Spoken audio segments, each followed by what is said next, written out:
Okay, you should have your 1-7 notes in front of you.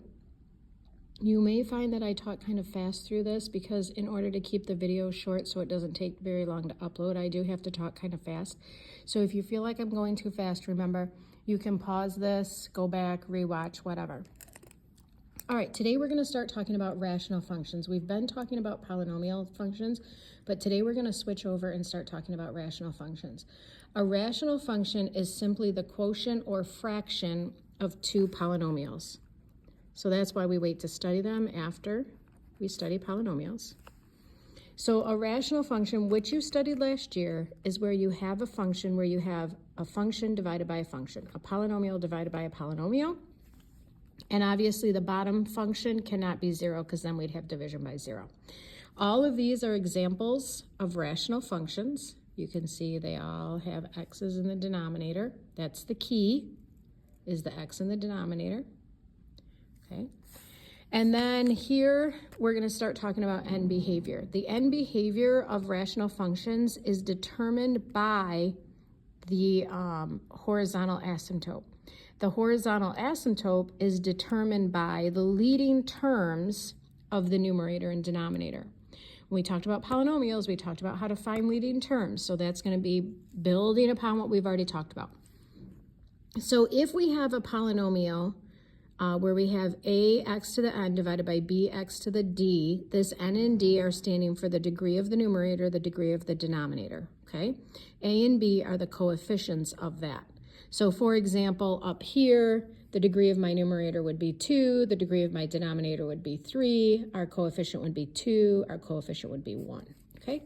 So this is just a general formula here so that you can find out what the asymptotes are. So first of all, if your leading terms have the same degree, so the degree of the numerator is the same as the degree of the denominator, then you are going to have a horizontal asymptote, and that horizontal asymptote is going to be the equation y equals the leading coefficient, see there's where a is, over the leading coefficient, there's where b is. So look at letter A down here. This is what we're talking about. So looking at this one, if we identify first of all our leading terms, this is my leading term of my numerator, this is my leading term of my denominator. I know that because the exponents are the highest exponents out of all the exponents in the numerator and all the exponents in the denominator. So I'm comparing these two. I compare the degrees. The degrees are the same.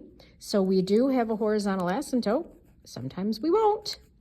And that horizontal asymptote is the line y equals the leading coefficient 3 over the leading coefficient 5. Right below that, we have the same situation. See, here we don't have that. Degree is 1, degree is 2, not the same. Degree is 2, degree is 1, not the same exponent. Degree is 0, degree is 2, not the same exponent. Degree is 0, degree is 1, not the same exponent. But here, degree is 1, degree is 1. So the degree of my numerator and the degree of my denominator are the same, so there is a horizontal asymptote. It's the equation y equals the leading coefficient of the numerator, which is 4, over the leading coefficient of the denominator, which is 8. Yes, you do have to reduce that, so it's y equals 1/2. So that's the first thing that can happen. Your degrees can be the same. The second thing that can happen is the degree of your numerator can be less than the degree of your denominator. If that happens, then y equals 0 is your horizontal asymptote. So looking at part B, my degree of my numerator is 1, that's the highest degree. My degree of my denominator is 2, that's the highest degree of my denominator. Since the numerator is smaller than the denominator, I have a horizontal asymptote, which is y equals 0. Here, my degree of my numerator is bigger than my denominator, so we're going to skip that one. Here, the degree of my numerator, it doesn't appear that there is a degree, but remember, there always is a variable. After a constant, it's raised to the 0 power. So my numerator's degree is 0, my denominator's degree is 2, 0 is smaller than 2, so y equals 0 is my horizontal asymptote. And then finally, this last guy, again, that 4 is actually 4x to the 0 power. So we have an exponent of 0, an exponent of 1. 0 is less than 1, so we have a horizontal asymptote, y equals 0 there. So those are the first two cases. The last two cases is where you have a numerator's degree being bigger than a denominator's degree.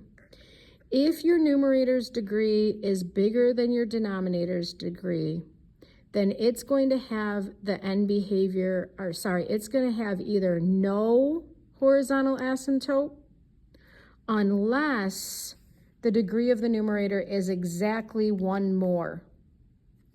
So if the numerator's degree is bigger than the denominator's degree, it's no horizontal asymptote unless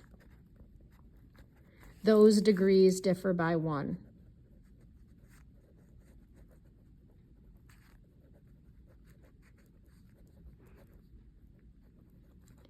So if those degrees differ by 1, then what you're going to have is what is called a slant asymptote. It tells you that right here.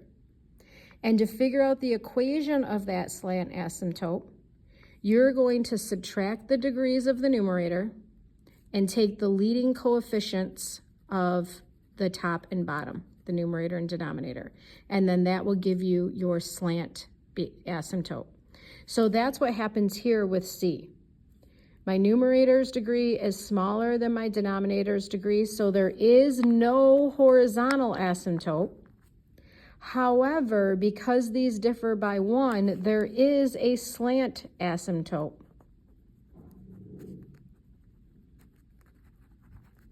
And they don't, oh yeah, they do ask you to write the equation of the asymptote. So to write the equation of the asymptote, you're going to take the leading coefficients, 2/5, and then take your degree of your numerator and your degree of your denominator and subtract them. So you're basically dividing, and you get x to the first. There's your equation of your slant asymptote. And I have to stop before we go on to the next page because otherwise this video will be too long to upload. So there'll be a part 2.